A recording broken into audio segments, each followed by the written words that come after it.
আসসালামু আলাইকুম রহমতুল্লাহ। আপনারা সবাই কেমন আছেন?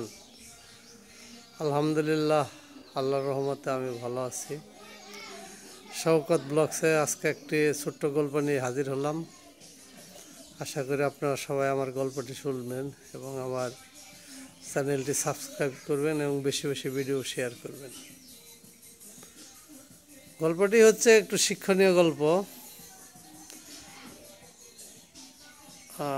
বনের পণ্ডিত আছে না, শিয়াল পণ্ডিত নিজের অনেক কিছু মনে করে যে সেই সবচেয়ে বুদ্ধিমান। হঠাৎ করে এক সময় দেখতে পাইল বনের খাবার দাবার একটু কমে গেছে। অনেক সময় দেখা যায় যে চৈত্র মাস বা এই মাসে একটু খাবার দাবারের দেখা দেয়। বনের মধ্যে বিভিন্ন কিছু হয়তো পাইতেছে না, শিয়াল যা খায়। হঠাৎ করে গাদার সাথে দেখা, গাদার সাথে আলাপ করতেছে। বন্ধু, গাদা মনে মনে বলতেছে যে শিয়াল যে পণ্ডিতের পণ্ডিত আমার বন্ধু বন্ধু ভাবতেছে, আসলে কেন বুঝতেছে না। কই বন্ধু, একটা সমস্যা মনে পড়ে গেলাম। গাদা বলতেছে, কি হয়েছে বন্ধু? তাহলে কিছুদিন যাবত তো লক্ষ্য করতেছি বনের মধ্যে খাবার দাবার খুব কম। তাহলে তুমি তো মাঝে মাঝে লোকালয়ে যাও, তো ওইদিকে কোনো কিছু খাবার টাবার পাওয়া যায় কিনা? গাধা ভাবতেছে যে আমি কি বলবো কি বলবো না, আবার যদি বললে ক্ষতি হয়। তবুও শিয়াল বা এমনভাবে ধরছে যে বন্ধু, কোনো উপায় থাকলে একটু বলিস, তাহলে আমি একটু যাবো তোর সাথে খাবার খাইতে। গাধা বলল যে হ্যাঁ, কিছুটা একটা জোগাড় আছে, কিন্তু আমি যাই চুপে চাপে যাই দুই একটা খেয়ে চলে আসি, যাতে দীর্ঘদিন খাইতে পারি। শিয়াল বললো, তাহলে কিরে বন্ধু কোথায়? কয় চল যাই। দেখা যায় রাতের অন্ধকারে শিয়াল পণ্ডিত তার গাদা রওনা দিছে লোকালয়ের দিকে। লোকালয়ে আসতে আসতে যে নির্দিষ্ট একটা ভুট্টা ক্ষেত আছে একটা কৃষকের, বেশ বড় একটা ভুট্টা ক্ষেত।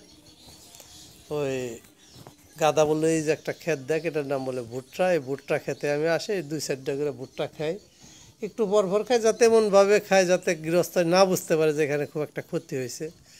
হয়তো এইভাবে শিয়ালও প্রথমে এটাই ভাবলো যে ঠিক আছে, তাহলে তুইও কিছু খা আমিও কিছু খাই, আলাদা আলাদা জায়গার থেকে খাই, যাতে গৃহস্থ না বুঝতে পারে যে এখানে কোনো কিছুর ক্ষতি হয়েছে।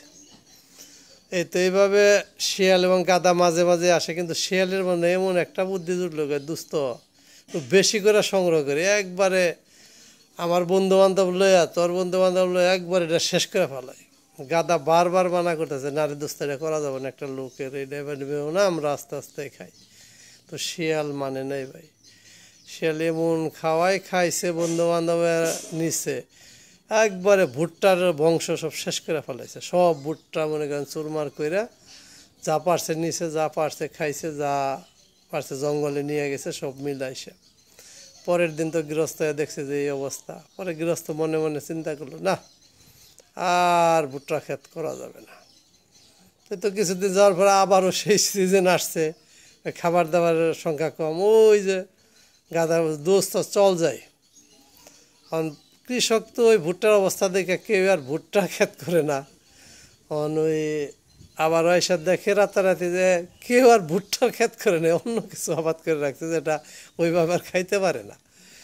এটাও সব আমি গল্পটা বললাম বর্তমান রাজনৈতিক প্রেক্ষাপটের অনুসারে, যে মানুষ এমন খাইছে, এখন আর কেউ ভুট্টা আবাদ করতে চায় না। মানে অনেক কিছু মানুষ আর করতে চায় না, মানে বিশ্বাস পায় না। যাই হোক, এই ভিডিওটা করার পিছনে হয়তো অনেক কিছু লুকায়িত আছে। আপনারা যারা জ্ঞানীবান বা বুদ্ধিমান তারা বুঝবেন। আশা করি আমার ভিডিওটা আপনারা বেশি বেশি দেখবেন, শেয়ার করুন। আপনাদের সর্বাঙ্গীন মঙ্গল কামনা করে আজকের মতো এখানে শেষ করছি। আসসালামু আলাইকুম রহমতুল্লাহ বারকাতুহু।